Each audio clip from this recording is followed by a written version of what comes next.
to go ahead and put everybody on mute at this point. We have a lot of information to share. We want to make sure we get through it all and give you all the information that you need here today. It's great to see you on. As I mentioned, this is a really casual workshop, so feel free to have a drink, a snack, take some notes as you like. You can move along with us a little bit if you want to when we get to that portion, but we will be moving kind of quickly to make sure we get all the information to you. There's going to be a replay of this workshop for everybody that registered, so we're super excited to have you here. I just want to give a little quick shout out to those who couldn't make it live and are catching the recording, because I know we have people in different time zones, people that were working, all kinds of things. So I would like to give a little hello to you as well.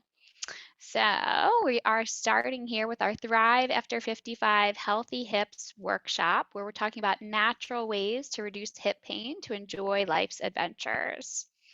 So welcome. You are in the right place today if you have experienced tight or sore hips with standing, walking, sitting, and you're interested in finding natural ways to be pain-free and active. Maybe you've noticed a lack of flexibility in your hips that makes it hard to do some of the activities that you love. Maybe you've been told your hips are out of alignment and you'd like them to stay in alignment, and you're not even quite sure what out of alignment means. Maybe you're a regular walker, but you aren't sure what to do for strength training for your body. You'd like to feel more toned. Maybe you're carrying a little extra weight, and as a result, you're feeling some nagging aches and pains. And you have seen how the generations before you have aged, and you want a different experience, living a longer, healthier, more vibrant, and engaged life. In the next 90 minutes, you're going to discover the best exercises you can do to help build strong and happy hips to help you enjoy life's adventures. We're going to give away the #1 exercise mistake that women and men over 55 make that's stopping you from feeling strong, confident, and younger. We're going to reveal the positions that can help you sleep, sit, and stand with ease.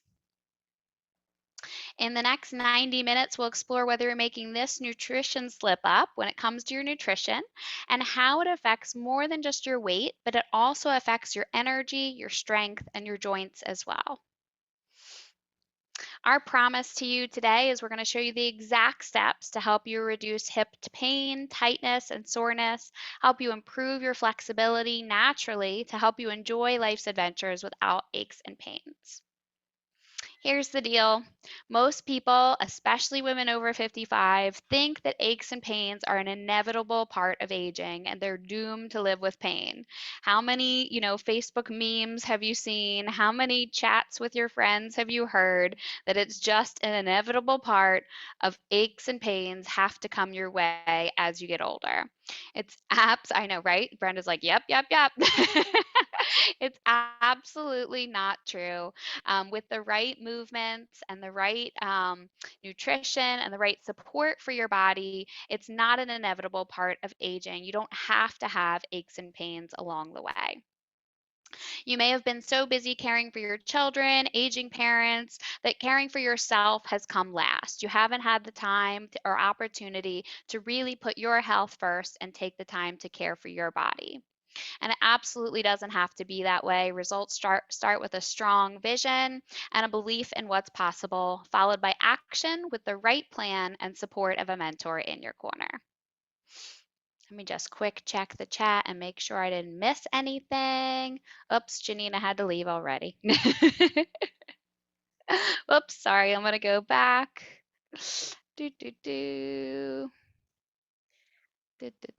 Sorry. There we go. Okay. I just want to say we're not here to pitch a sale today. In fact, there's absolutely nothing for sale during this workshop. We have a lot of information we want to share with you. We are really excited to share this information. Eric and I are so passionate about helping people feel their absolute best. So I want us to focus on our time together. Sorry, that says this evening. It means to say this afternoon. And we promise to give you our absolute best. So I want you to turn off any distractions, put your phone aside. We're going to dive dive in, if you hang with us through the very end, we do have a free gift for you. It's a Healthy Hips toolkit with some great information that's going to help you out with some videos, a recipe, some more information there. So hang with us to the end. So does this sound familiar? Your doctor's recommended strength training to build strength and build bone density and even maintain a healthy weight, but you're not exactly sure how to get started. Maybe you're confused and overwhelmed about the constant and contradictory information that keeps coming at you online. Same thing as I was mentioning about those social media memes. I have popped into many a Facebook group where people are making a post asking for help, what's going on with my body, and the information that I see in the comments is like alarming. As a healthcare professional and someone who's really knowledgeable about the body, the information that is in there, is all well-meaning. Everybody really wants to help and give the best information they can, but it's absolutely alarming. So I can totally understand how it could be confusing with so many different messages. And you don't want to injure yourself. Maybe it's been a long while since you've exercised and you're not quite sure how to get started safely. Have you ever thought, if I could just have a personal chef, wake up with perfect motivation, stick to a diet, and have more discipline, you'd achieve your ultimate health and fitness? I know, me too. The truth is, once you learn the mobility and strength exercises, some nutrition swaps, and body-friendly positioning tips that we're going to share with you today, you'll have the keys to feel stronger, more mobile, and have less aches and pains to enjoy all of life's adventures.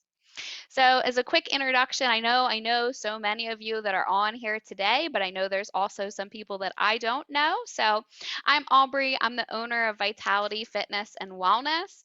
After working for years in physical therapy, I wanted to create a community and a better way for women and men over 55 to exercise safely and consistently with body-friendly exercises. I really was passionate about changing the way our society ages because I want people to stay active and healthy for years and years to come. I've been in business now for 8 years, where we provide private personal training and group personal training, all virtually now since the pandemic. So we now have members who are all across the United States and even in Canada, which is super fun. Our goal is to keep our program small so that we can know every single member. We really want to support our members.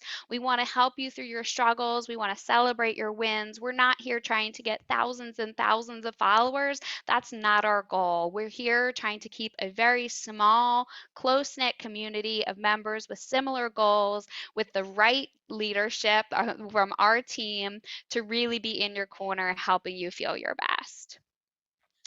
So it wasn't actually always like this for me. Some people look at me and they think, well, it's easy for her.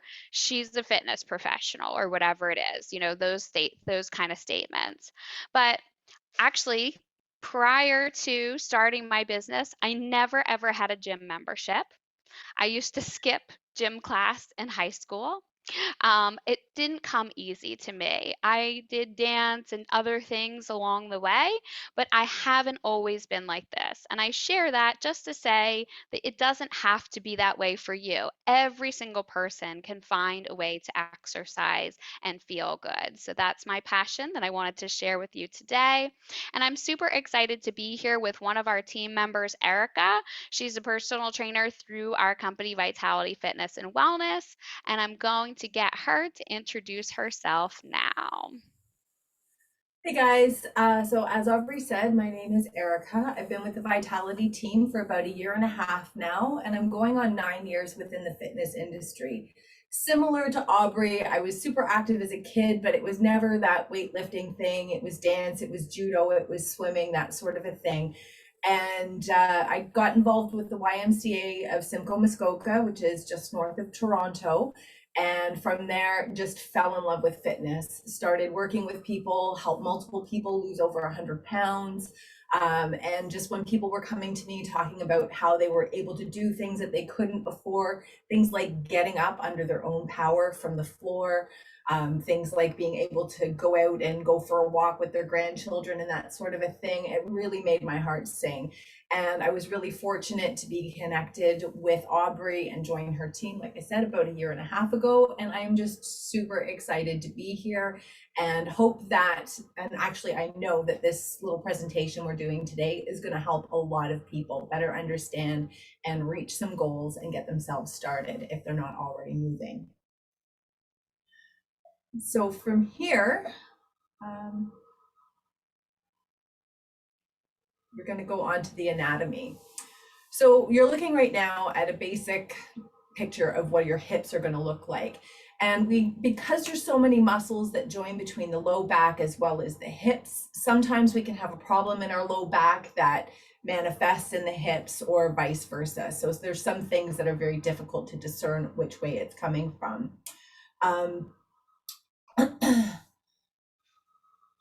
It's the most mobile and stable joint in the body because it is the ball and socket. And then we also have a little bursa, which is a fluid-filled sac, which is in there to give a little bit of cushion with that joint. Thank you. And of course, we also have the sciatic nerve that goes through there. And it's, like I say, it's super mobile, it's super stable. It's similar to the shoulder as far as the range of motion, but it is, again, much more stable. So we have, I'm going to just sum them up in muscle groups. So we have our hip adductors, which are the inner thighs, helps bring things together. We have our abductors, which are the outside, which helps us with our lateral movements, side steps, and that sort of a thing. We have our hip flexors in the front.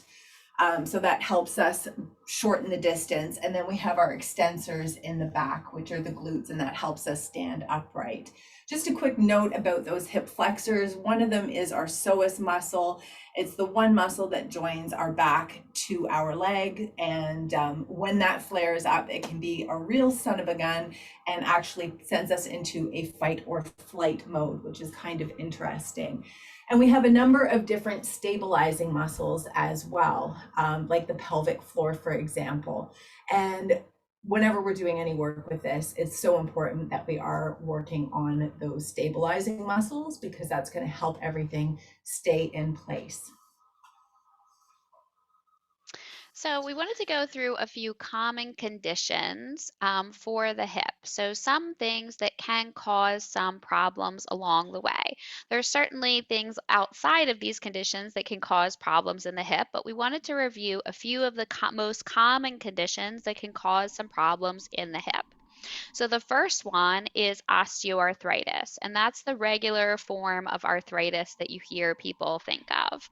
It is when the protective covering, the cartilage at the end of your joints, wears down and it becomes more of a bone on bone situation. Eric, I'm going to mute you for a second because we're getting that weird whirring, but I'll come back to you. So we get that bone on bone situation where the end of the bone, the cartilage, has worn down and it becomes more of like a bone on bone situation. And that happens with wear and tear. It happens, a normal amount of it happens with aging. And it doesn't necessarily mean that you will have pain. I have seen plenty of people who have x-rays and MRIs that show a significant amount of arthritis, but they're not having symptoms. And then I've seen some people with mild arthritis, and they're having incredible symptoms. So it's not necessarily true that if you have terrible arthritis, that you're absolutely going to have pain. Another little myth that I wanted to bust there is that it's not necessarily genetic. I've heard so many times people are like, well, my mother had bad knees or whatnot, and I'm doomed to have bad knees or bad back or whatever it is. And that's not actually true. There's a certain amount of genetic component with every single thing, right?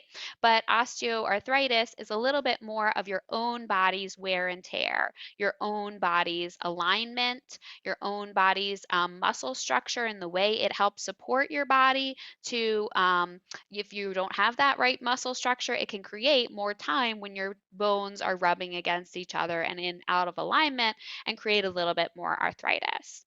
So what would you feel if you had arthritis? You would feel achy, stiff, a dull ache in the joints. It's worse in the morning. It's worse if you sit too long. It's worse if you're in one position for too long. You might have pain in the thigh, in the groin, in that inner region. You may feel it deep in the hip. You may feel it deep in the joint, and it may feel like a very dull ache. You can also kind of have that like creaking or like kind of scratchy kind of feeling that feel like you kind of feel like it's bone on bone. Like when you move, you kind of feel that creak, right? Um, and it might kind of feel like a grinding, a cracking. And so then what is the key movements here? We want to focus on mobility. So the more movement that you can do for your body, working through all the planes of motion, and Erica's going to show you some amazing exercises after this through all the planes of motion, it's going to help you feel better. The more you move, your body is then, or your joints are then bathed in what's called a synovial fluid, and that's inside the joints. And as you move, the synovial fluid and other nutrients kind of bathe the joints and make it easier for your body to move. So you want to have mobility in all directions, and Erica's going to show you some great movements. And then you also need more strength through your body. So you want more strength in your muscles, building stability and muscle, and that's going to help to take pressure off of the joints. The stronger your muscles are, the better your body can sit in perfect alignment, and the less pressure it's going to have on the joints. Of course, maintaining a healthy weight is also a very good thing for your joints, especially with osteoarthritis. And strength training and a good nutrition are both really great ways to maintain a healthy weight. I know a lot of people are shocked when I mention that strength training actually burns more calories and more calories throughout the day than cardio exercises. So another condition that commonly affects the hip is bursitis. So Erica mentioned that there's a small fluid-filled sac that sits right close to the hip joint, and it sits in that joint space. And if it's inflamed, if that space is made smaller or it becomes a jar to that hip area, it can become inflamed, and that's when you get an inflammation of that fluid-filled sac called a bursitis.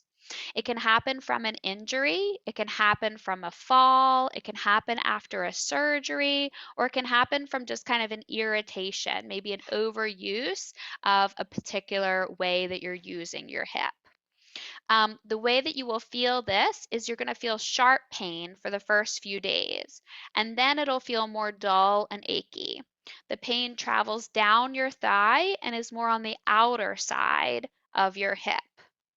You're going to have pain with walking, pain with more activity, pain with sleeping on that side, and it's worse in the nighttime. The more activity that you do, the worse that feels. The goals for this condition are to reduce the inflammation. So you want to do some gentle mobility for all planes of motion, same as arthritis actually. But this one may benefit from massage. It may benefit from going to see a physical therapist, maybe doing some dry needling or something to kind of calm the inflammation in that area. And you may even need to follow up with your doctor for a medication to reduce the inflammation on this one, depending on how severe it is. And then the next one that's a common condition that affects the hip is a piriformis syndrome. And the piriformis is that muscle that runs underneath our glutes from our hip, connects on the outer side from our hip, all the way across our butt, all the way across our glute to the center of our sacrum. So it connects all the way across underneath the big glute muscles. The big glute muscles here, and it connects across like this, like a little band or belt going underneath that area. And because it's connected to the sacrum, it can cause a lot of irritation because our SI joint is very mobile. It goes this way, it can go this way a little bit. It's all kind of crazy in there.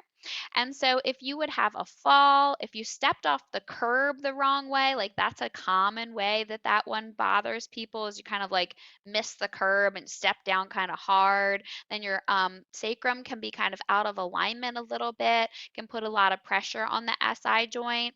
If you're doing a lot of downhill walking or hiking, if you're walking on uneven ground a lot, that can be irritating. And it can be irritating in that SI joint area, which is the base of your back, like that very base of your back on one side or the other, and through that glute muscle that runs all the way across the center.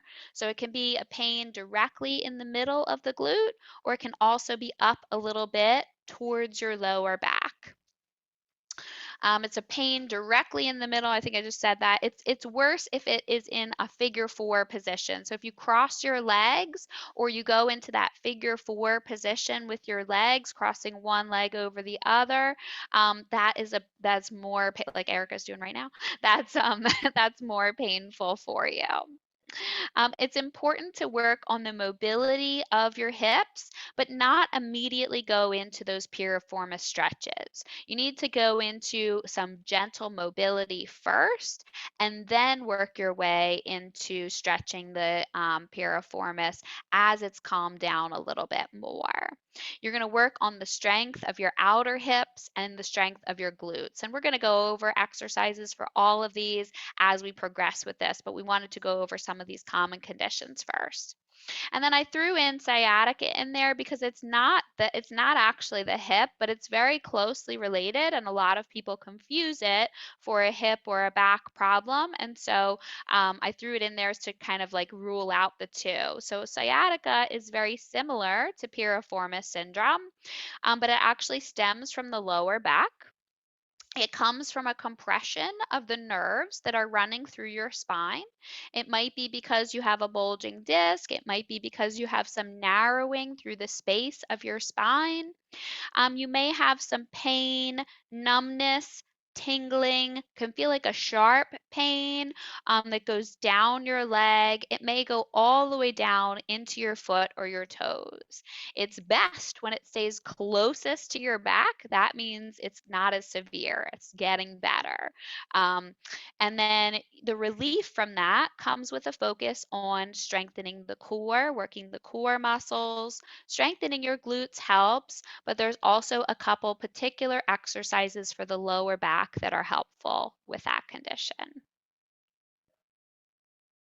So I have a kind of statement here. You will always struggle with aches and pains, tightness and soreness without the proper mix of mobility and strength exercises. It's so incredibly important to be adding some mobility motions, some strength training exercises into your everyday.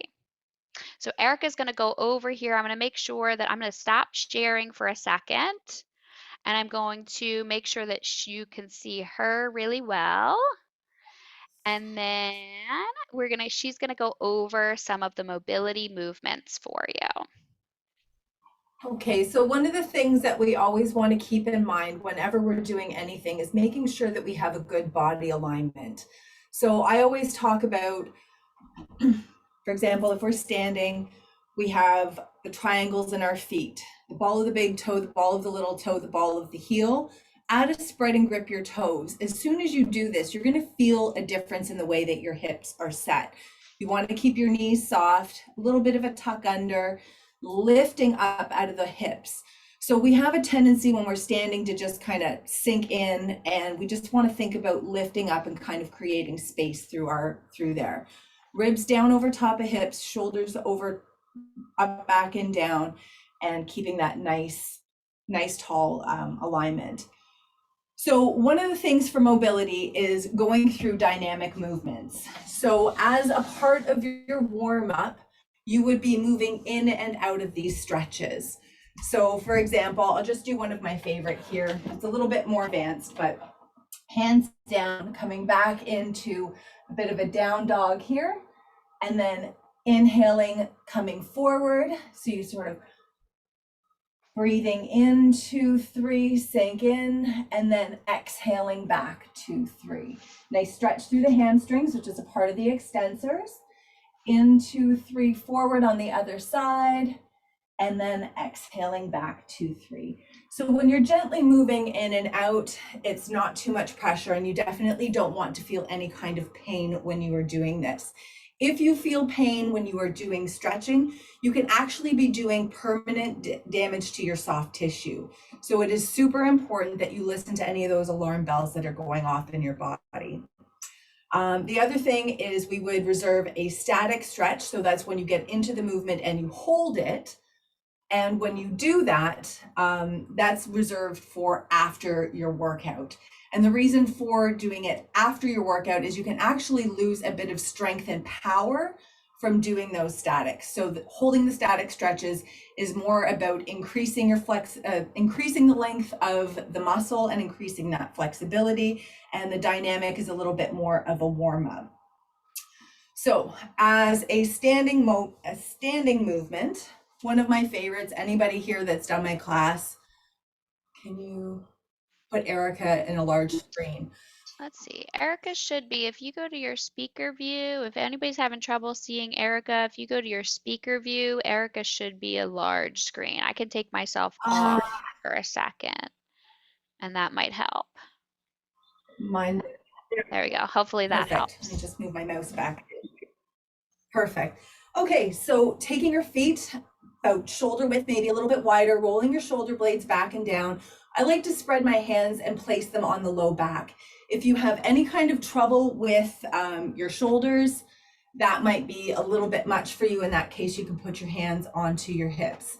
So from here, kicking your hip out and going through doing some circles, similar to the way that you would be doing like hula hooping. If you go in one direction, it's important that you go back in the other direction. Again, holding that tummy in nice and tight to support the body. From here, and this is going to engage a whole bunch of your stabilizing muscles. This is going to gently get you some release. And again, gently get those fluids moving through the joint. Then we're going to go into a swing. So standing up nice and tall. If you're going to do a swing forward and back, connecting with the triangle in your foot, lifting up out of that hip, engaging the core, and doing a gentle swing back and forth. What's important here is that you are holding your body steady. You don't want to just sort of be willy-nilly. Be methodical in it. Gentle lead forward with the toes and back with the heel. You're going to engage and stretch. So come back here. I'm engaging the extensors and I'm releasing the flexors. When I come forward, I'm getting a stretch through the back and a relax through the front. The other one here is that we can do a gait swing left to right. Here we are activating and releasing the adductors, inner thighs, and abductors, the outer thighs. And the other one is a nice gentle march. So again, shoulder blades back and down, holding the body nice and tall. This is again one of the standard parts of my warm-ups in the classes. You're engaging your core stabilizers. You're engaging all of your legs here. And this is going to just get things up and moving and again, activating all of those different muscles. If we take a seat, I always like to think about sitting right forward on the chair. Take your feet out nice and wide, so a V position. This here is a gentle internal rotation. Notice that my body is staying up nice and tall. You'll have a nice gentle release through the outside, come back up, and again on the inside. Or you can come in a little bit closer, and that's a little bit more of that external rotation. So again, it's just that gentle movement through the hip and not going into any kind of a pain. From here, as Aubrey talked about, the figure 4. So it's super important whenever we're doing anything that we're not going to put any pressure directly on the joint. My ankle is off and I am back from my kneecap, sitting up nice and tall. Once you play with your posture and you fix your posture, you'll be able to feel more of that engagement and a better stretch into the side of your glute.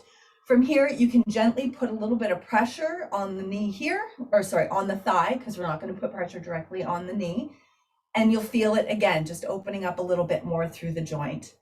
And then from here, We can pull that knee across the body and get a little bit of a turn, and this comes a little bit more into the side of the glute and sitting up nice and tall in that bit of a rotation.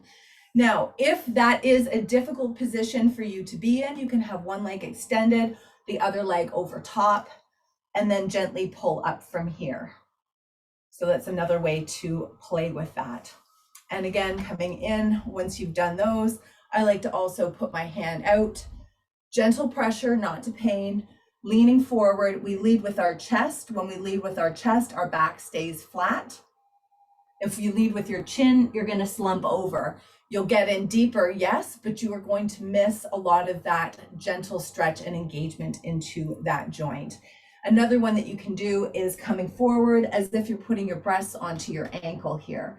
And you just play around with that. It's up to you to find the resistance in your body. It's up to you to listen to those little alarm bells that go off. If you feel any bad pain, to gently back out of it. So the way to do this as a dynamic, pull it up, rest it down, up and down. And then again, after your workout, I really need to stretch it out, pressing outward and leaning forward. From here, I'm just going to move this right out of the way, and I will come down onto all fours. So from here, my hands are directly underneath my shoulders, my knees are directly underneath my hips. I also like to think about pressing my shoelaces into the floor. I just really like the way that it activates my core.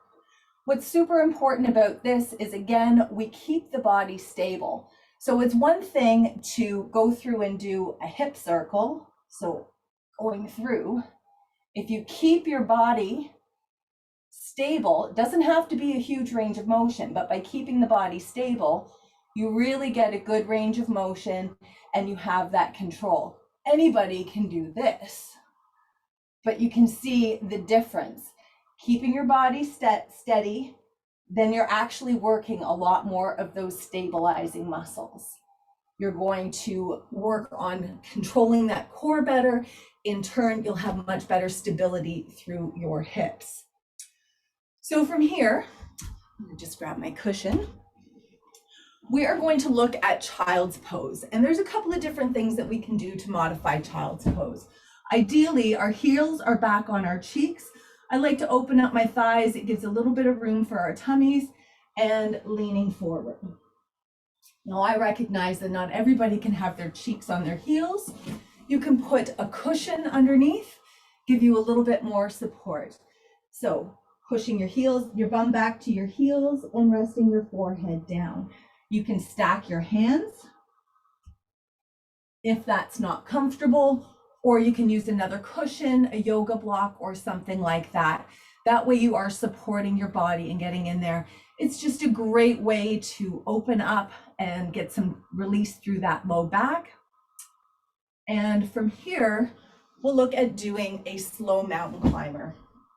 So I'm going to show using a raised surface. I know this isn't a very high raise. You can use anything. You can use, what about those with knee issues? Absolutely, I can go through a little bit more of that. You can use a thicker mat and bend that. That will give you ample cushioning.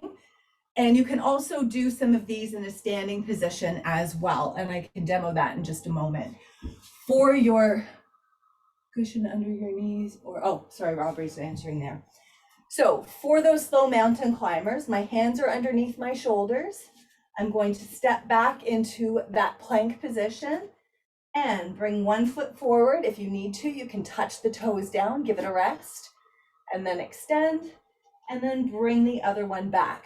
Notice that my back is not wavering. You want to make it a little bit more challenging, bring it forward, and don't touch.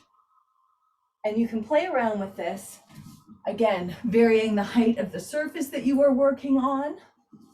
Now, if you want to do those hip circles in a standing position, holding onto a wall or a kitchen counter, something like that, keeping your back nice and flat. And again, you can go through and do those hip circles. You've got 3 bases that you are connected and supported. And again, be very, listen to that body, engage your body, engage your core, keep yourself as steady as possible, and that will reduce the chances of you having an injury. From here, we'll look at laying on your back. One of my favorites is the pelvic tilt. So laying on your back, your feet are in line with your hips. Again, I even like to think about those triangles in this position, and my back is flat. Just a nice gentle pull. Forgive me for this analogy, but imagine that you're trying to pee up the wall. Just that gentle, I know, I apologize for that, but it's the easiest way for me to explain it. So pulling that belly button in, that gentle tilt up and release. Just working for a little bit of mobility through there, a little bit of movement. You can do this on your bed if you're not confident to get up and down off the floor. The firmer the surface, the better by far. And from here, we can also come into an internal or external rotation. You can stay down, you can prop yourself up, or sit up completely. So from here, internal rotation, bring it up. Other side, internal rotation, bring it up. Or you can go out even further. Now we'll look at the open book. Knees are together. I will open up one side. Think about controlling that tummy to pull it up. You want to make sure that the action to pull up is going to be supported by your core. So it's not just willy-nilly flop it open. Inhale, and then exhale, engage and pull up. Placing your hands on your low tummy as well will help your brain get connected with those muscles, and just go to whatever feels comfortable. If you feel like I get to a certain point and it starts to give me a little bit of trouble, put a pillow underneath. So that way, when you come down, you're supported and come back up again. You can also use another tool that we will touch on afterwards to support that. From here, we also have a knee to chest. So option A, one knee, the other foot stays flat on the floor. You can extend it out long. If you choose to extend your leg out long, I encourage you to keep your foot flexed so that way your toes are up to the ceiling. The difference is the way your hip is. If you let it relax, chances are it's going to roll open. So that gentle rotation from the hip, toes up to the ceiling, core is engaged. As you inhale, you release, exhale, pull it in. This is a great one if your low back is feeling stiff as well. There's one more that I really love to do with this, clasping at the ankle. And again, I will show you using the tool shortly. You can bring that leg open. Again, if you feel any trouble with this, you can put a pillow or something underneath to support, and just really lengthening through here, relaxing the hip down away from the ribs, lifting the ribs up and away, and you can have a nice gentle stretch through the side body. That actually gets into the psoas. That's the one that gives us that fight or flight. Trust me, I've had it flare up on me and it was a real son of a gun. And last but not least is happy baby. So from here, both knees, extend your feet up, clasping at your feet, and then inviting those knees to come out and open to the side. You can do a little bit of a rock, left and right. You can draw circles on the ceiling. Again, just gentle massage for that mid back, low back. And the way that this opens up through the hips is amazing. You can choose to hold on to the inside. I like to pull on the outside here because that's the way my body is. So those are the stretch mobility, and I'll just grab the yoga strap here as something that you can use. So this one here has some different little loops on it, which I really like because you don't have to fuss around with it. But from here, you can use this to control coming open and coming up, or support the thigh. So coming down and giving you a little bit more support to help pull that up. It's just one of the things that you can use this for. So that sums up our mobility, I believe. Awesome, Erica. Thank you so much. I'm just about to share our slides again here. So Erica had mentioned, just to highlight and kind of Is that recap it or again. yours? Oops, sorry. I was just going to recap again and then go into the next bit. Yeah, so Erica, thank you so much. Those are amazing stretches. We wanted to show you stretches in every single position so that you had options that work for your body. We understand not everybody feels comfortable getting down on the ground, or maybe you have knee issues where you don't want to kneel. So there's ways that you can do these motions for anybody. And as we mentioned in the beginning, or as Erica mentioned in the beginning, the hip is a very mobile joint. Being that it's a ball and socket joint, it's a very mobile joint, and we need to keep that mobility by working on motions of all planes. So we showed a lot of exercises in those mobility movements that help you to work on internal, external rotation, as well as flexion and extension, so that you can get all the planes of mobility for there. You want to start out with those dynamic stretches, as Erica mentioned. So you're going through some motion with those. You're not holding anything steady. You can do those anywhere between 3 to 6 reps, or even up towards 10 reps. And then towards the end of your workout, you can finish with some static stretches where you're holding it for maybe 3 to 5 deep breaths, or closer to that 30 seconds. I like to focus in on the breath because it really helps to relax our muscles, give our body the oxygen that we need, and helps us to kind of calm down through that stretch. You're going to do something more like 2 or 3 repetitions. So these are the exercises we showed you. I know that looks like a bit of mumbo jumbo there, a lot of stuff, but we showed you motions for all areas of the hip in different positions because we want to make sure that you have something that works for your body. And as Erica mentioned, we're just moving through the range of motion that feels good for you. You can always support yourself with some extra pillows, a strap, something like that, to make sure that you're not going into pain. We also wanted to highlight some of our members as we went through this presentation because we have some amazing members and some of them are on with us. I know Susan is here. So Susan started with us. She was active with Zumba classes, which she enjoyed and she still enjoys. She wanted to improve her balance. She wanted to get a little bit stronger in her body, and she was really focusing on her bone density. She had a conversation and an appointment with her doctor where her doctor said she really needed to work on building bone density. So we worked on a program to help her build her bone density and gave her the right exercises for that. And she also joined our members as in our small group membership, where she works out with us 3 times a week. Eric and I are like so excited when we see Susan because she has such strong, she's become so much stronger. Like we can really see the difference. We can see her balance is better. We can see she's stronger, and we know that she's feeling better in life and also in her Zumba classes, and that she's really enjoying the process. Is that, let's see, check the mat chat. Susan says she loves her workouts. Excellent. So the next thing we wanted to talk about is strength training. Strength training is absolutely a must. After age 30, our body starts to lose muscle mass in a natural process of aging.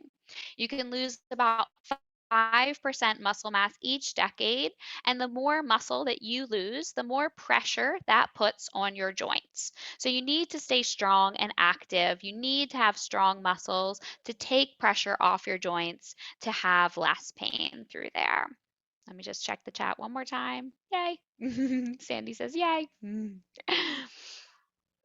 So we absolutely need more than just walking. Maybe you are just walking and you're noticing some achiness, some tightness. Maybe you're not noticing one of those particular conditions that I mentioned in the beginning with your hips, but you're just not feeling as strong through your hips. You're just not feeling as strong through your body. We absolutely need more than just walking to build the strength in our muscles. I often hear from people who are regular with their walking program, but they're not quite adding in strength training yet. And it really helps to support our body. It makes a big difference when we do some good strength training for our body.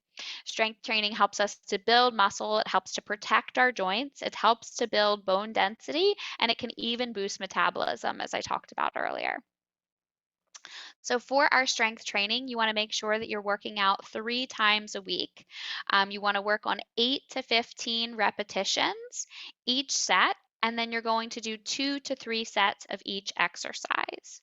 You want to find a weight or resistance that challenges you by the last couple of repetitions. So if you could blow through, bicep curl is like the most easy example for everything, right? It's absolutely nothing to do with the hips. But if you could blow through and do 25, 30, 40 reps and it's not a challenge for you, you're not doing the right weight or resistance for your body. You need to feel a challenge that you can keep the technique, that you can keep a great technique, but that you need to feel a challenge by the last few repetitions, that it's feeling pretty hard for you to do. And then you want to work on 2 to 3 sets of each exercise. You never want to exercise through pain, that old no pain, no gains slogan or whatever it was.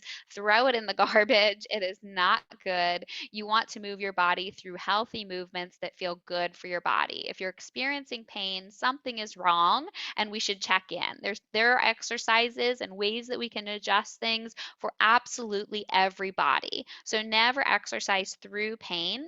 And you want to focus on your technique versus your speed. Oftentimes, I know people are like rushed with their workouts. They're like, I only have this amount of time. I've just got this in. And they're like rushing through it. Or they're just kind of used to maybe a high intensity because a lot of us are maybe used to kind of like aerobic kind of workout from back in the day, right? So you want to focus on a slower tempo, a slower speed with your movements, and a little bit more deliberate and controlled with your movements. So Erica is going to demonstrate some exercises for us again. I'm going to go ahead and get her set here. Oh, Mr. Fancy Pants came in. All There we right, go. guys. All right, back to me here. So we're going to talk a little bit about strength. So if you do not own a loop band, that's okay because you can use one of the resistance bands that you have. Option A, take one of your lighter ones because as soon as you double it up, you've got double the resistance. Okay, so you can loop those together. Or if you have one of these, you can tie it in a knot and use it. So for this one here, using the hip circles for strength, I'm going to put this on. It's also important to note that when we put any of these loop bands on, we should not feel any kind of a torque in our knees. Super important to be a few inches above or a few inches below, so that way you don't feel any kind of a pull or a pain with this. So again, with those hip circles, my feet are out wide, I'm connected with my triangles, I'm bracing my core nice and tight, kick it out to the side and go through and do these. With this here, we're getting that engagement of those hip abductors, those stabilizers, so super important. And at the same time, we're also getting that good range of motion through the hips. So there is that one. Then from here, we can do a side step. So you can either A, use weights, B, use a band, C, you can use them both. It's up to you to kind of play around with them just to make sure that you find what's going to work for you. The other important thing, whenever we're doing these with the weights here, roll those shoulder blades up, back, and down. Create some space through the shoulders, just like I encourage you to do through your hips. You'll hear me talk about it in my classes all the time. Lift up out of those hips. So from here, my core is engaged. I have my weights, step, step, step, step. We're working the abductors, and we're also working those core stabilizers. Okay, so that is the second one. Then from here, we have a step up. So using this one here, you can do it from the side.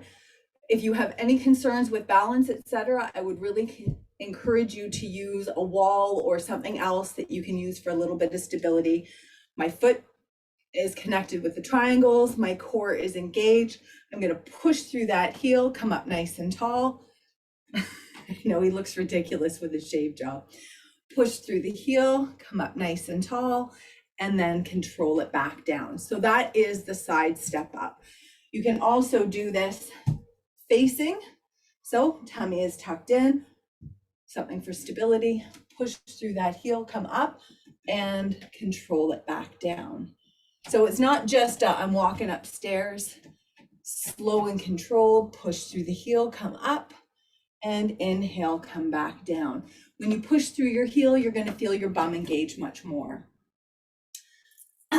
And then hip hinges. So one of the things that I see consistently is I talk about doing a hip hinge and people just come into a 90-degree angle. This is very, very common. So if you feel that you're struggling with this, and I do my darndest to watch everybody in the classes, but sometimes they're not always on the best angle for me to see. Back yourself up against the wall, take a small step forward. When you hinge at the hips, push your bum to the wall. So some of you will hear me, the cue, if your cheeks touch the wall, we want equal sized cheek prints.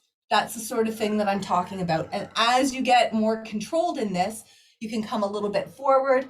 If it helps you to, take your hands into the hips, push your cheeks back. Notice that my back is flat, and then you can push through those heels to come up. Nice, gentle hip hinge. And this works so many muscles. It's working our back, which is one, erector spinae, which is one of the ones that's going to help us stand up. We're working our glutes and our hamstrings. Again, these are our extensors. From here, we'll look at the reverse lunges. And you guys are going to hear me talk about your triangles in your feet all the time. I really believe it is so important. I learned about this through Qigong, which is an ancient Chinese practice where Tai Chi kind of came from. And with this here, especially when we are doing any kind of our lunges, feet hip to shoulder width apart and connected with those triangles, take a step back with one foot. My weight is in this forward leg, maybe 10% is back. You don't have to come into a big knee bend. You can just do a step back. This is going to be comfortable for your knee. It won't be too much. You don't have to go too far. And then going back on the other side. Slight knee bend. And when we have that good engagement, that connection with the triangle, we're going to have all of our quadriceps, all of these muscles here activate. If you're rolling out, you're going to lose these adductors. If you're rolling in, you're going to lose these abductors. Sorry, my rooster. So just super important to pay attention to that, because that's going to make a huge difference. Even when you're just standing and doing dishes or prepping dinner, thinking about those triangles, lifting up out of the hips, and you will really start to feel a difference. And this will also be super important for your balance. You might find that you're super toe heavy. You want to lean forward. You might find that you're back and you tend to lean back. And then we'll come into a seated position here. So for this one here, you can sit right back if you feel like you need more of the support. I do encourage you to try to do these exercises forward. My cheeks are on the chair, my thighs are off, my core is engaged.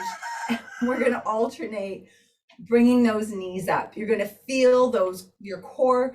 These are a lot of the stabilizing muscles, as well as those hip flexors doing this work here. And from Clams with the band. So again, I've told you about how you can modify what you have. If you don't have any of these resistance bands and you want a quick fix, you can even use like a pair of leggings or an old pair of nylons, right? That'll give you a little bit of resistance. And there's these fabric ones are usually better for the upper body. You can also get like latex or non-latex, kind of a rubbery one. I like to use those more for the upper body. So sitting up nice and tall, my feet are together, opening up wide, and then resisting it forward. No pressure on the knee. You should feel your belly doing some of this work, as well as the outer cheeks. If there's something you're like, I'm not quite feeling it where I feel that I should be, put your hands there. And then you should be able to connect your brain to those muscles. The more your brain and your body connect, the better that your results are going to be. So that's those ones there, and that's our abductors as well as our core. From here, I'm going to come down. Donkey kicks.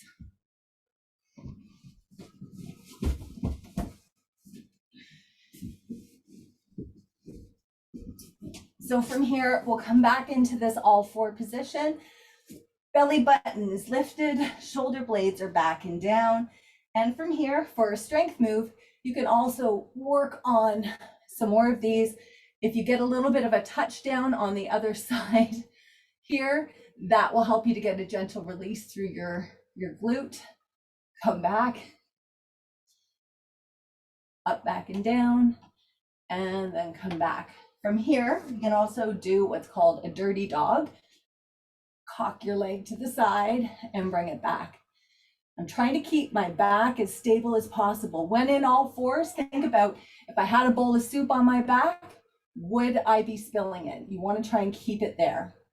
There's also the bird dog, and this is one of my favorite stabilizing exercises.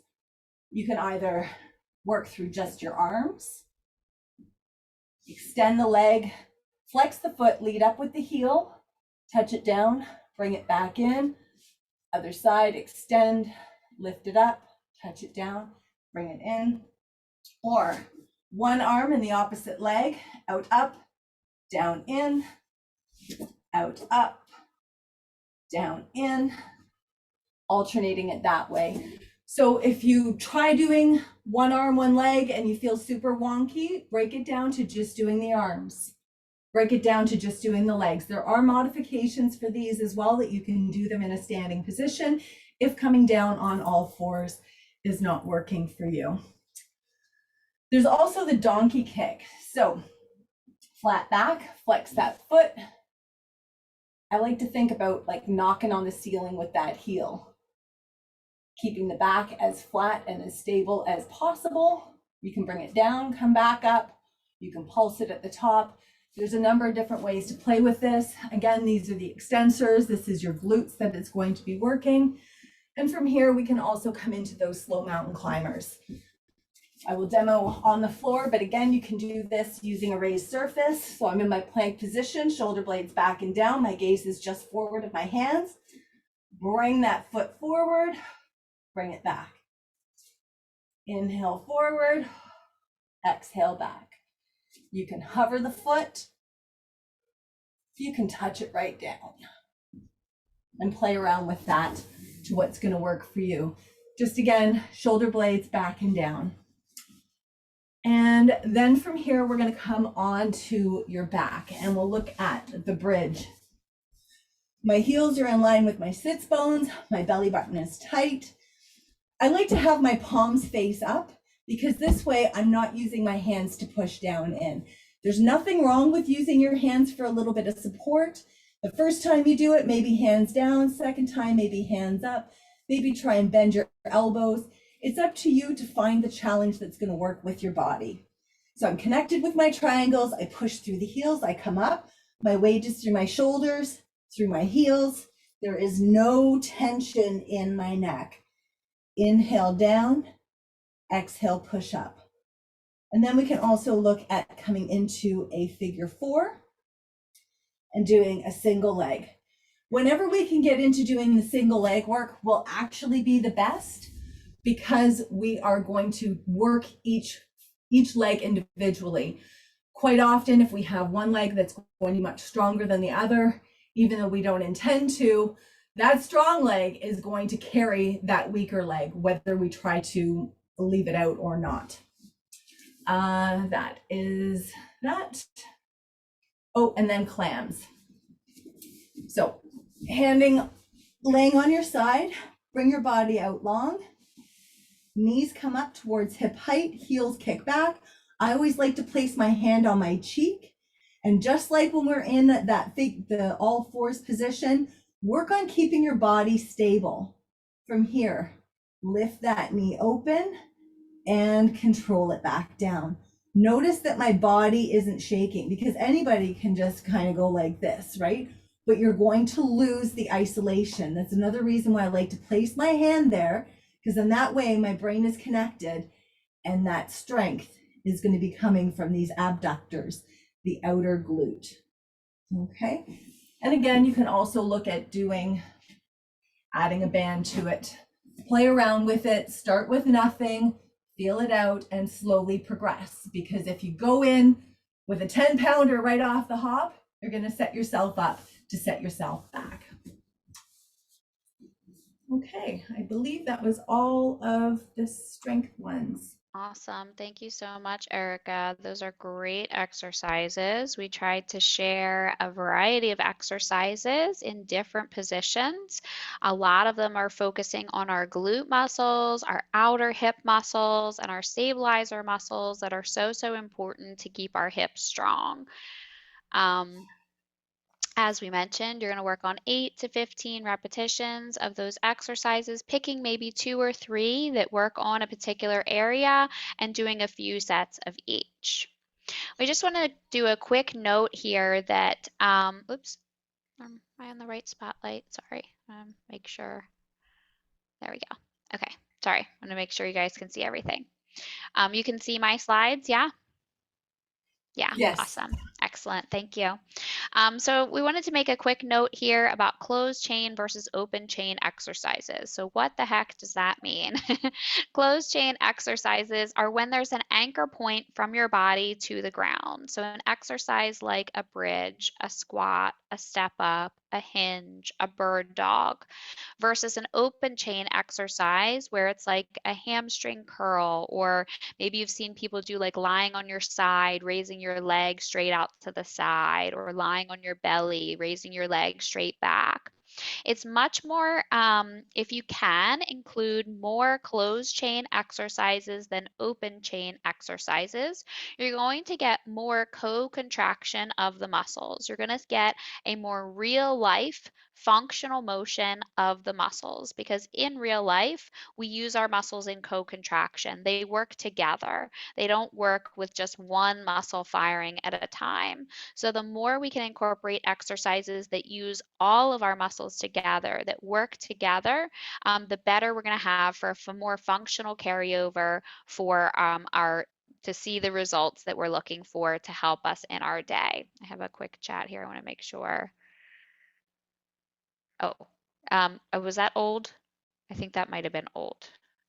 You can see me in my slides. Yeah. Yeah, that was old. Okay. So we also wanted to let you know how you can say yes to any exercise. So, there will be times where you have pain, there will be times where something doesn't quite feel right for you. But I hope that you're learning from this workshop, and that if you've been with us for a while, you know that there's an exercise for absolutely everybody. And so we want to make sure that you feel the best with your exercises, and obviously that you're not exercising through pain. I think we've really emphasized that it's so, so important. So we want to help you find a way to say yes to any exercise. And the first things first that you want to do is make sure you check your technique. If you're a member of our programs, you can always check in with us. We're obviously checking in with you constantly, but if you have extra questions, you can check in with us. We can meet privately on Zoom and work through technique for a particular exercise if you're struggling. You want to make sure that you have the right technique for that exercise. If that's still not working out, you might need to reduce the resistance. Try it without holding a weight. Try it through just the range of motion of the exercise first. Try just to get that down first. The next thing that might help is reducing the range of motion, trying a smaller motion and seeing if that works to help you feel better and not experience pain. And then if that absolutely doesn't work, swap it out for another exercise that works the same muscles. So members of our programs have the benefit of checking in with us to make that decision really clear and quickly.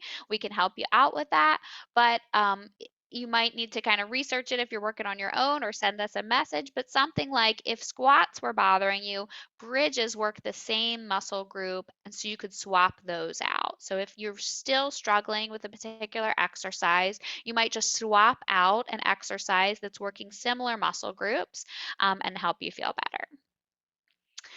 Erica wanted to we want to shout out a few of our members and highlight a few of our members. So Erica's going to highlight our member Anne, who's been with us for a while. So I was really blessed to do Anne's sort of welcome back to Vitality. I guess it's been over a year now. She's been diligent almost every week. She's 3 times a week, and if she's away, it's because she's been super active in another section. And she also understands that rest is as important as the work. It is important that you get those strength training in, but it's also important that we take that little bit of rest. A little while ago, she had an experience where she was on some ice. She had a slip. She managed to catch herself and avoid a really bad fall. So these are the sorts of things that really help us celebrate. These are the things that make me, or the reason why I do my job when I find out that somebody avoided a big injury like that. Just love having her in our class. She's been super consistent. She's been working so hard. I see a difference in her strength. I see a difference in her balance. I just such a big difference overall. It's wonderful to see.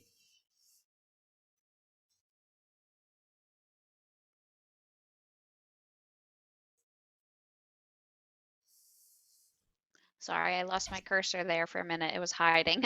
One of my favorite moments about Anne was when she was traveling and she worked out with her granddaughter, which was like super amazing and magical. And I just loved it that like she was giving that healthy experience to her granddaughter and they were doing it together, which was awesome. Anyway, we want to talk about some hip-friendly positioning.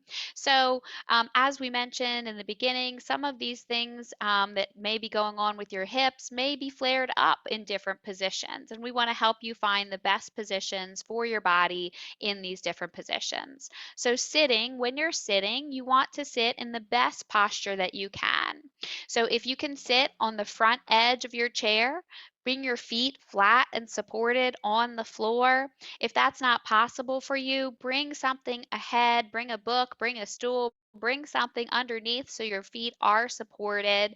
Depending on your height and your body, those alignments may be different. I know a lot of us are working from home in different situations than we have been. So you want to make sure that you find a position that is good for your body. So you want to have support underneath your feet. You want to sit with your legs uncrossed as much as possible. So with your feet flat on the floor, legs uncrossed and ankles uncrossed. I know that's one of the common thing that I do. I don't know, it's like a weird like royalty thing. I'm absolutely not royalty. So you want to sit with your lower back super tall, your spine as tall as you can. If that becomes wearing for you, if you've been in that position for a while and you notice that your posture is slumping, you notice that your posture is sinking, then use the support of the back of your chair. Grab a throw pillow, grab a pillow, scoot that chair all the way in, tuck it underneath and close to your belt line. Really fill in that space, that area of your lower back. Fill in that belt line space with a pillow and get support and use the back of the chair. I know when I was working in physical therapy, time and time again, did I work with people with neck pain and they look like this? And it was because they were rounded forward over their desks all day long without opening up their chest and actually using the back of the chair. They'd be like, "But I have the best chair." I'm like, "I know, but did your back ever touch it?" So really use the support and use it there. For standing, some of the great ways that you can take pressure off your body with standing. Erica has mentioned the 3 points of your feet. Thinking about that triangle position of your feet. So the outer side, and the heel part, making sure that you're kind of spreading out through your toes and using the support of your feet. If you do that, you will definitely notice a difference. Another thing that you can do is stagger your feet. So bringing one foot ahead of the other. We oftentimes kind of sit in our hip and just kind of like hang out that way to give ourselves a break. But if you can stagger your feet instead and take pressure off your body that way, and then switch it to the other way if you have to be standing for a while, that's a great way. You can always add in some of those hip circles that Erica was doing in the beginning. Those are great ways to take pressure off of your back. And then if you're standing for some time, you could also put a step ahead of you and put your one foot up on the step to take some pressure off of one side and then switch it after some time. So these are ideas if you had to be standing for some time, how to reduce some pressure off of your hips. With sleeping, it's most of us are like side fetal position sleepers. That's like the number one most common position for sleeping. And that's okay for our body. If you do happen to have that bursitis, or sometimes even with that piriformis syndrome, you do not want to sleep on your side during that time. You want to try to transition yourself to sleeping on your back with a pillow underneath your knees to take that pressure off of your body and off the side of your hips, especially during that time. You can ease your way back to that as you're reducing the inflammation and as you're feeling better in your body, but having a pillow between your knees will help to keep your hips in a great neutral alignment and take some pressure off your hips as well as off your spine.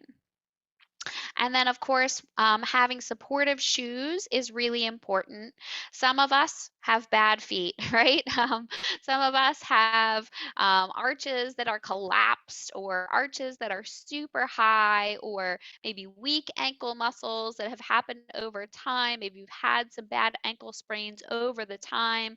And so everything starts with the feet. So we're talking today about the hips, but we can't talk about the hips without saying that our feet and our legs and our lower body is all connected, right? So we need to support our feet. If you have strong and natural feet and you've been working on your arches and you've been working on the intrinsic muscles of your feet, then that's fine. You can kind of go barefoot. You can go for those natural shoes that have those barefoot looking toe sandals or whatever they are, toe sneakers or whatever they are, but that takes a lot of work. If you've not worked on that, you want to find a shoe that is supportive for you, that has a good arch support. You also want to think about doing so inside the house. So in my house, I use a pair of slippers or a pair of indoor flip-flops. I use the Sole brand that have great support in through your arches. There's a lot of different brands. It's just the one that I like, so I just thought I'd mention it. Eric is going to talk to us a little bit more about making sure we're listening to our body, which we have highlighted, but we want to go over one more time.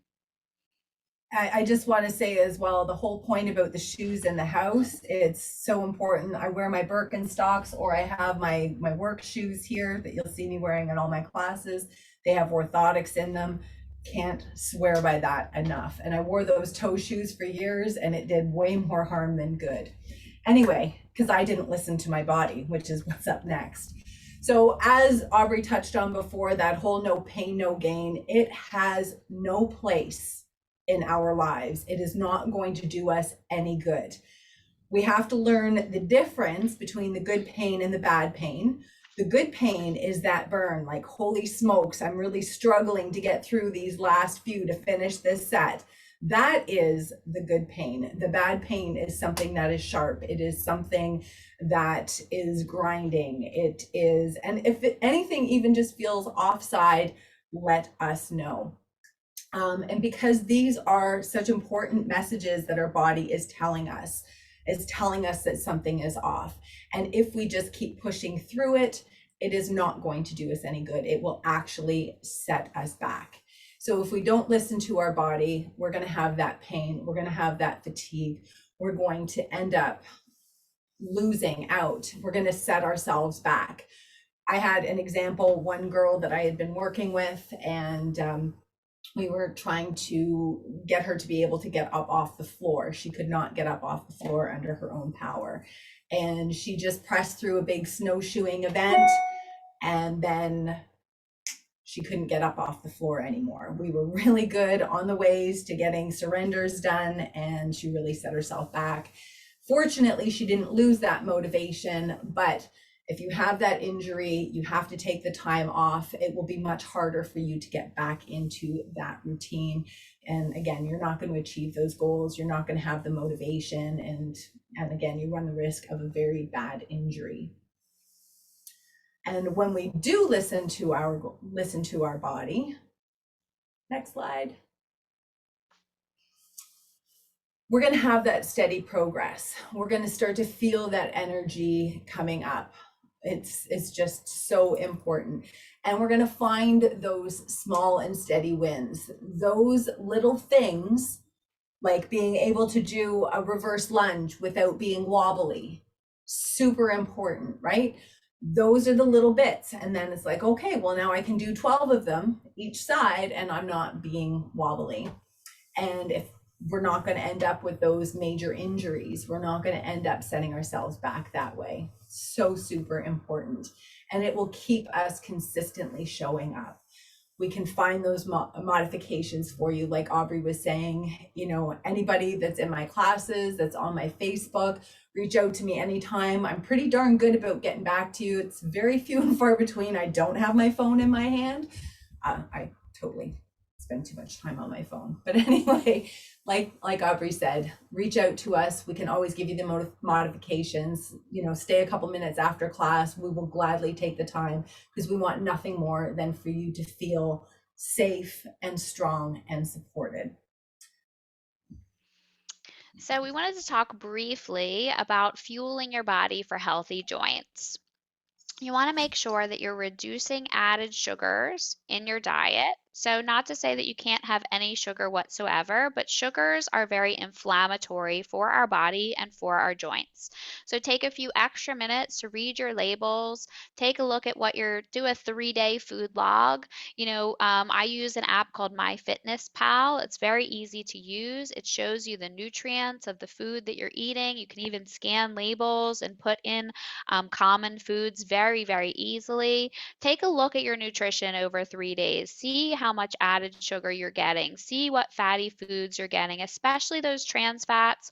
Our body needs healthy fats for our joints, such as avocado, fish, nuts. Those types of things are really great for our body. But too much sugar, too much trans fat, and too much dairy and actually alcohol as well can be really inflammatory for your joints. So if you're dealing with some joint pain, if you're dealing with that kind of thing, take a 3-day food log, see how you feel. Take a look at what's going on and then maybe think about reducing some of these things and see how you feel. It's definitely going to take more than 3 days, but the 3-day food log is just to get an idea of what you're eating right now. You want to fuel your body on lean protein, fruits and veggies, and complex carbs. We're not saying you have to starve yourself of any particular food group, just making sure you're getting the right foods for your body. And of course, having that right amount of protein will also help you to build muscle in through your body, which is really, really helpful, especially as we age and as women. We need to get at least 25 grams of protein per meal. So 3 meals a day, 25 grams of protein. That's going to help you to reduce cravings. It's going to help you to have that muscle in your body that you need and help your joints to feel strong and healthy. Whoops. So you can have the body you want without starving yourself, without eating chicken and broccoli for the rest of your life. If you know me, you know I'm passionate about flavorful food. I love to eat, and I don't believe that you should starve yourself or eat just chicken and broccoli for the rest of your life. Skip the fad diets, focus on the nutrients. And if you focus on fueling your body, you're going to have more energy for your workouts and for life. You're going to have improved muscle tone and strength, less aches and pains, and the weight will stay off easier, as I just mentioned.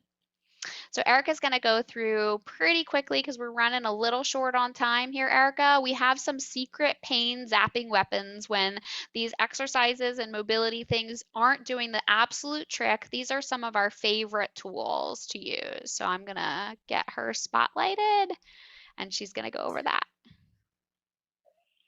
So if you are having trouble with your hips, 2 tennis balls, one under each cheek. This is it's not super, super dense.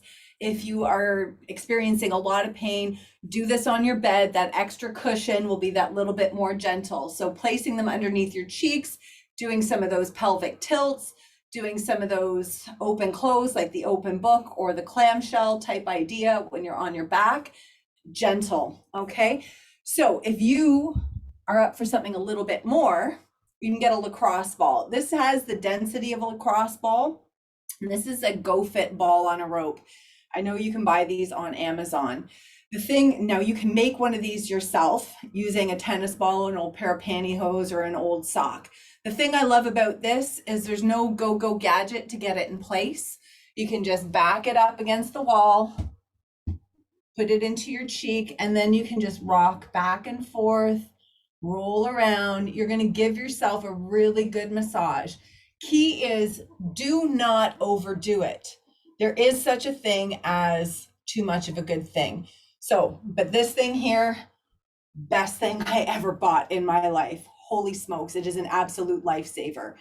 So again, and you can play around with this. You can put it in the front if your hip flexors are giving you trouble, rocking back and forth here. You can move it down. You can use it on the floor. You can use it in almost any kind of a position. This is the same sort of an idea. It's a little bit bigger. You can back yourself up. That's not on a rope, but again, without doing that whole go-go gadget, because it's a bigger ball, it's not as finite. So it'll be a little bit easier to do that massage for you. Similar idea, this is an AccuBall. You can buy these probably on Amazon as well. This product was developed by a chiropractor, and there's an app that you can put on your device. Click where it hurts. It will tell you how to use this. Be aware, one night I was really rolling around on my glute. It was giving me trouble. I caused a sciatic flare up, but I mean, I'm talking, I was on it for like an hour. So be gentle, a little bit at a time, and work your way in. Then there is a thumper or a massager. So these things are great. Just be, again, smart about how you're doing it. If you're doing your back or something like that, keeping yourself in an awkward position can really throw you out. But you can run this up and down your thighs. You can use it on your glute, anywhere that you want to. Turn it on, and it has varying speeds as well, which is amazing. This one here is probably like 20, 30 years old, and it's still going strong. Oh, this one's Homedics. I thought it was the Thumper brand name. Then we can talk about foam rollers. If you're having a little bit of trouble with the stability, you can use a half foam roller. And from here, just move this out of the way, by laying it down, you can lay across it and rock yourself back and forth over top of the glute, playing around with that movement, sink into it. You're going to find a spot that's a little bit troublesome, just like with those balls. Sit with it for a few moments. You should start to feel things kind of dissipate. And here's another one. It's a full roller, that same sort of a lighter density. This one here, I love. I play around on this every day. By the way, I do at least 30 minutes to an hour of flexibility for my personal practice every day. That is how I teach 8 classes plus clients every week. So rolling back and forth here. This is a super hard center, and then it's got these little nibbies here that are supposed to help break up some of those knots. And again, you can do it across the thigh, rolling back and forth, that sort of a thing. It's a matter of playing around with it. If you get one of these devices, you want a little bit of help and support to figure out what's going to work for you, reach out to me. If you're on my Facebook, if you're not on my Facebook, add me. I will gladly take the time with you.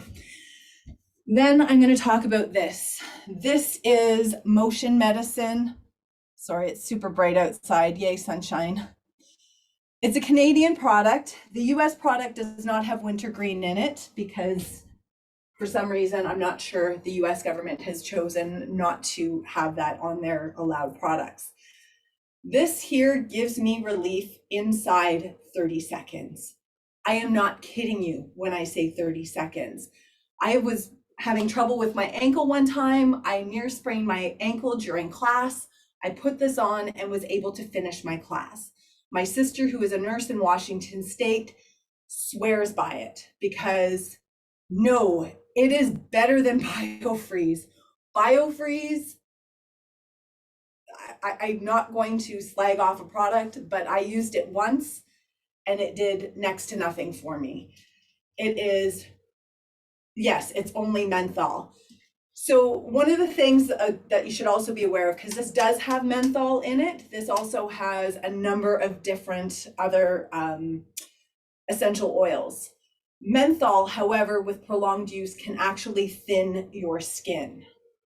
My Gary, he went out, he had to drive to Corner Brook today. It's 5 hours round trip.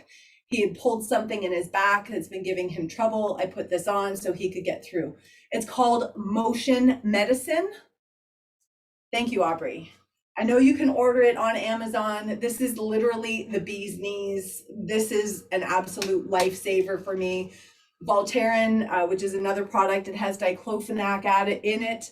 Diclofenac has been known to be very hard on your liver. The other thing, and I'm going to do a little video on making your own turmeric capsules. Indian food is known for being so great. I wonder if you can add an essential oil. You can message me afterwards if you want to, Cheryl, and I can look into that a little bit more for you. With regards to turmeric, and it's in Indian cooking, a lot of Caribbean cooking as well uses turmeric. It's an amazing spice. It's a root just like ginger. Absolutely wonderful. You need a black pepper to go with it, but I make my own capsules as opposed to paying 40 something dollars for a little thing with maybe 90 capsules in it. I make a whole whack of them in one sitting. I take 2 every morning, and it's super important that you have a fat source with it, which is why Indian food is so effective, because it always has a good fat source. And most of those recipes also have black pepper, which is an activator for it. And I believe ginger has an activation for it as well, which is why I add that to my capsules as well. So just like I said, just remember, don't overdo it. There is such a thing as too good of a thing. Try it out for a couple of 5 minutes, see how you feel. Maybe the next day you can do a little bit more, right? Just be gentle with your body. And listen, if something says, heck no, don't go, stop, back out of it. And then maybe trying a tennis ball instead of a lacrosse ball, maybe trying a softer foam roller. Maybe you put a towel for a little bit of extra cushion over top of that foam roller to soften that and make it a little bit easier for you. Maybe you put it on your bed, so that way you have a little bit more cushion as opposed to the floor that is that hard surface. Awesome. Thanks, Erica. So the other one that I like is one of our members, Sandy Baggett, is on, and she's a doTERRA consultant, and I'm a doTERRA fan. I like to use the Deep Blue lotion, and that has menthol in it, but the stick has been amazing for me. That is provided immediate relief for me. It has an extra oil in it of copaiba in it, which is an anti-inflammatory. So it's a doTERRA Deep Blue stick, and we're going to have all of these linked at the end with your guide that's going to come to you at the end of this presentation, so you can easily access these items if you're interested. And we're not selling them; we get nothing from them. They're just products that have really helped us a great deal. So I also had so many questions about how to stay motivated. And so my number one tip is hire a coach, right? Hire myself, my team, hire Erica and myself. That's the number one way to stay motivated. But dive deep into what exactly it is that you want. If you just want to say, I want to lose 5 pounds or I want to lose 10 pounds, you're going to keep spinning your wheels on that. You're not actually going to dive deep and create the habits and create the program and create the life that you need to do that. You need to find a way that you can actually make that manageable for you with short, body friendly workouts, the right nutrition. So, really dive deep into what it is that you want to do. We help our members dive deep into that. We help them really understand what's going on with their body and their health, and then help you with the right exercises and the right plan. So don't push yourself to extremes either. That's one of the main things that causes people to burn out or get frustrated or start a program and then stop a program quickly, is pushing yourself to an extreme, whether it's an extreme diet or an extreme workout. All of these things are difficult for your body and they're not fun.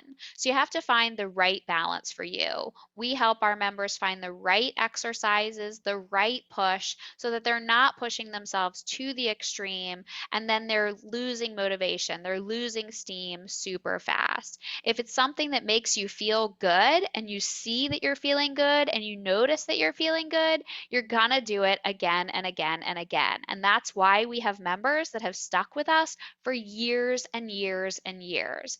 It always surprises me. I mean, I shouldn't surprise me, right? But like that's what happens when you're a small business owner is you think everything like is all going to crumble to the ground immediately. That's what you think all the time. But it always surprises me that we have members that have been with us for 5 or 6 years and they're crushing it. They feel good and they keep at it. And it's so helpful to have somebody in your corner who can reach out to, give you the right exercises, lead you in effective, short, effective workouts, and be right there with you. And if you have questions along the way, we help our members. I helped Linda with her foot pain. I helped Susan this morning with her knee pain. I've helped so many people navigate little aches and pains along the way that could stack up to something much, much bigger, but don't because we're right there helping you with some quick and easy tips guiding you through. Whoops, I keep hitting the wrong button. So, a good mentor helps you navigate your path, offers guidance and strategy, takes the guesswork out of the process, and keeps you accountable and motivated. And a great mentor also brings together a group of people with similar struggles and goals to multiply everyone's success. And that's what we do with our programs online at Vitality Fitness and Wellness. Is we have a group of members. Everyone is over 55. Everyone has similar goals, and everyone is multiplied their success by us going at it together instead of going at it alone. We're wrapping up our presentation here. We have just a couple minutes. I know you've stuck with us for quite some time, so hang in with us for just a couple more minutes and we'll get you that free guide here at the end. If you tried to go at this process alone, you might spend endless time guessing about how to get results. I've seen it happen where people have tried program after program or tried year after year and they're not getting anywhere. You could lose money on programs that don't get you results, and you might even give up on yourself along the way. You may miss out on adventures and activities that you want to do in your life and with your family. You might feel more fear, uncertainty, and doubt that you can't really reach those goals. But with a coach in your corner, you're going to receive quicker results, have more consistent progress, a higher success rate, a community and a team of coaches in your corner, and a coach in your corner to help you really reach those goals.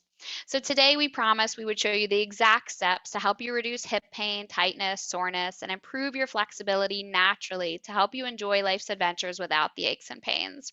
We hope you have really enjoyed this presentation. There will be a replay of this presentation because I know there was so much information that we shared today. But what you need to succeed is make sure you listen to your body. I know we highlighted that. Make sure you have the right mobility movements that you're doing every day, working on all the mobility that your hip needs. Working on the right strength training movements about 3 times a week, helping your body with happy body positioning as I put my body back into a better position, and stay consistent with it. So if you implement these steps, you're going to have confidence in your body to feel good about yourself and feel good about the events that you're going to, and even feel better about yourself and family pictures. You're going to have strength and energy to enjoy all the adventures that lie ahead, and you're going to age differently than the generations before you, staying active, independent, and involved. So how we can support you. Like I mentioned, there's absolutely nothing for sale during this workshop. So many people on here are our current members, but we do have some guests on here. But we wanted to give you the opportunity to support you. So if you would like support from us, you can book a call with us. That's what we're offering, an absolute no pressure call. You can book a call with Eric and I. We'll meet with you. We'll chat with you about your goals. We'll chat with you about your health. We'll chat with you about what's going well, what's not going well, and give you some tips right away so that we can help you to feel better. And if it feels like a great fit to work together in our programs, we'll talk about it. If it doesn't feel like a great fit, there's absolutely no pressure. We won't push you. There's no hard sales on these calls. We are just really passionate about helping people to feel their best. So our programs are for women and a few good men over 55. Most of our clients are between 55 and 74. You know that it's absolutely now is the time that you want to take action. You're going to show up with the same energy that we do, and you trust the process and are coachable. Our programs are not for you if you're looking for a quick fix, you're a grumpy Gus, and you don't have a few times a week to get in some 45-minute body-friendly workouts. The reason we're doing this is because we're so passionate. I'm sure you know, I'm sure you can tell our energy at this point that we're passionate about helping our members feel their best and level up their lives. So if we can help you with a few tips, we would love to help you with a few tips. If we can help you and have you join our membership, we would love that too. Whatever works for you. If you allow us to support you, we'll walk you through the exact steps of what we've done to help hundreds of women and men over 55 build strength and confidence in their body, build bone density and balance, get rid of aches and pains, and gain vitality to enjoy life. In the first few weeks of working with us in our programs, right away, you're going to feel more energy. You'll develop a manageable routine, you'll have less aches and pains, and you might even notice your clothes are starting to fit better. So I'm going to put the invitation in the chat here to book a call with us. Let's see. Oops. Da, da, da. Oops, sorry, I have to move something out of the way so I can highlight it. There we go. I'm putting that invitation in the chat. Feel free to click on that and book a call with us. We would love to connect with you, give you some tips, help you to feel your best. So that link to book a call is in the chat there. And as a thank you for joining us today, we have a Healthy Hips toolkit, and Sarah, our helper, is going to help put that in the chat there. As a free gift, it should be a little document that she's going to pop in the chat that has some video links. There it is. It has some video links. It has a recipe. It has some links to the products that we've been talking about. Sarah also put in the one about the motion medicine in there. And so we've really enjoyed having you here. I know we've run way over, so we're kind of running out of time for questions. But if you have a burning question, we'd be happy to stay on for a minute or two. But it was great to see you all today. Great to support you. It's good to see you, Linda. Good to see you, Julie. Good to see you, Cheryl. Good to see everybody.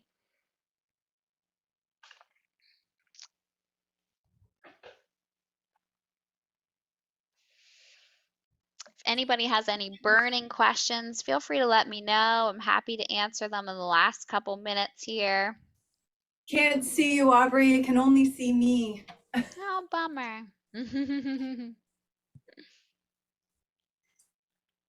Yeah, There. Sandy is my rep. Sandy is the awesome one who helps us. Sandy Baggett is in the chat there. I also put her link in the guide, the toolkit for this blue stick. It is my lifesaver. I love it. I use it on my hip probably once a week. Da, da, da. Thank you Aubrey, so much. Awesome. Thank you. This was great. Thank you so much. Good. I'm I could so jump glad back you on. enjoyed it. thanks, ladies. It was really Really informative. great. Really Thank great. Good. Thanks so Good. much.